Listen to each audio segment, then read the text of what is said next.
Suara Hati. Renungan hari ini, Sabtu, 31 Mei 2025. Topik, membangun saling pengertian. Jangan lupa saudaraku, untuk membagikan renungan ini kepada orang lain, agar mereka juga mendapatkan kekuatan rohani di dalam Tuhan. Kiranya saudara diberkati oleh Tuhan kita. Nas renungan kita hari ini, Filipi 2 ayat 4, dan janganlah tiap-tiap orang hanya memperhatikan kepentingannya sendiri, tetapi kepentingan orang lain juga. Tujuan komunikasi yang utama adalah menciptakan mutual understanding atau menciptakan pengertian yang sama. Kesamaan pemikiran tentang suatu hal di masa sekarang ini banyak cara yang dapat kita gunakan dalam berkomunikasi, mulai dari yang konvensional person to person, hingga yang modern seperti semua sosial media dan chatting apps, seperti dukungan jaringan internet.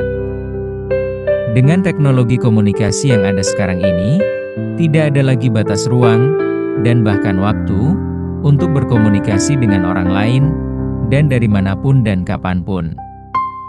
Yang jelas saat ini, kehidupan kita tidak bisa terlepas dari internet. Siapapun itu, untuk setiap orang urusan pribadi, urusan pekerjaan, urusan keluarga dan berbagai urusan lainnya, akan menjadi sebuah masalah apabila terjadi gangguan jaringan internet, telepon, chatting. Dengan beberapa hal dapat kita lakukan melalui jaringan internet, apalagi kebutuhan berkomunikasi dalam jarak jauh. Bagi siapa saja, baik personal maupun kelompok seperti dalam pemerintahan, bentuk komunikasi menjadi hal yang penting dan tidak dapat dipisahkan dalam kehidupan guna membangun menyelesaikan berbagai masalah dalam kehidupan sehari-hari. Mengapa begitu penting? Karena adanya pemisahan ruang dan jarak.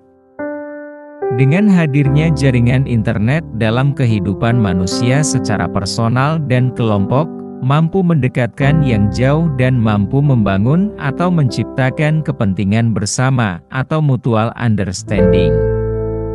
Dengan terbentuknya mutual understanding, maka dari hal-hal yang sederhana hingga rumit dapat diselesaikan dengan komunikasi melalui jaringan internet. Di satu negara konsep mutual understanding kehidupan bermasyarakat sangat menghargai. Konsep mutual understanding mempertimbangkan kepentingan orang lain.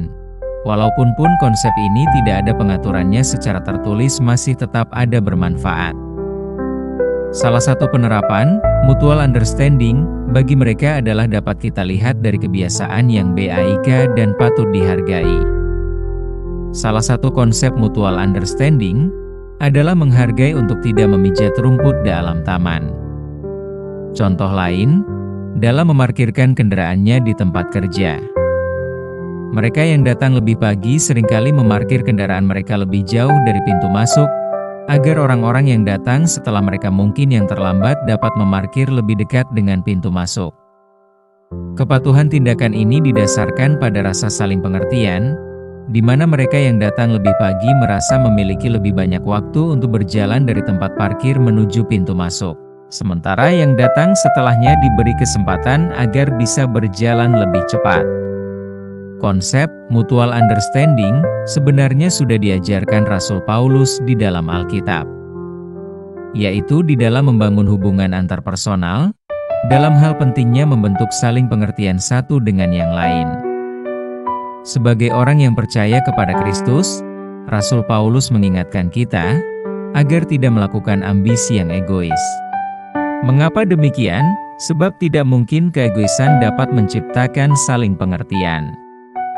Keegoisan adalah kesombongan, dan kesombongan tidak menghargai rendah hati, dan orang yang tidak rendah hati biasanya menilai orang lain bukan lebih utama. Ketika kita bertumbuh di dalam kerendahan hati, maka kita akan lebih menghargai orang lain, dan kita bisa melihat kebutuhan mereka. Melalui nas hari ini, kita diingatkan agar menyingkirkan ego pribadi dalam melihat perspektif orang lain.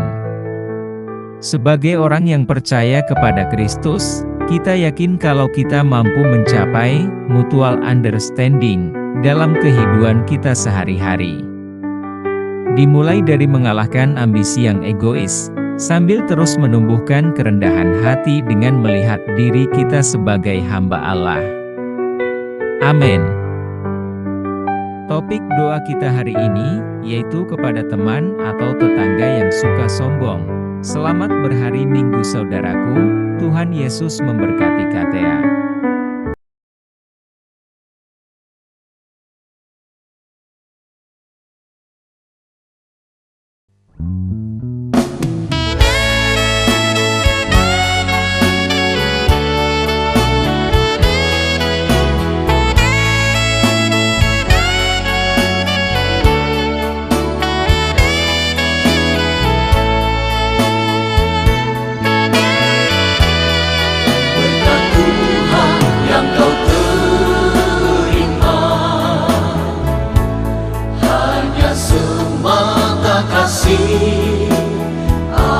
Anugerah nikmati dan hidup merasa cukup, semuanya kan ditambahkan bagimu.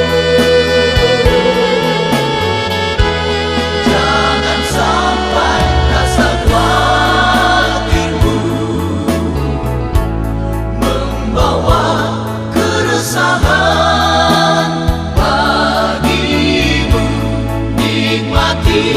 Dan hidup merasa cukup, semuanya kan ditambahkan bagimu.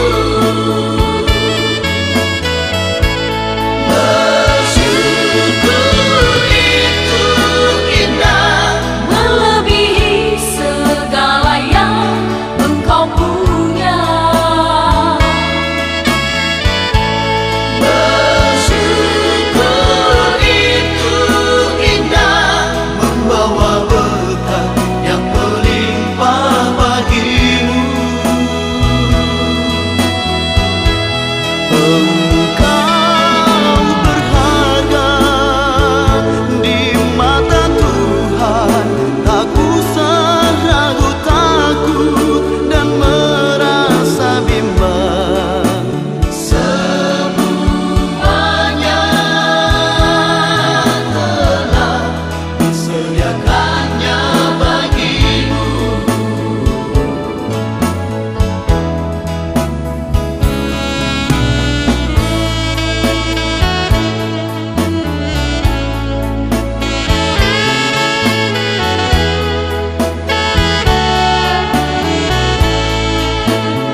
Bagimu nikmati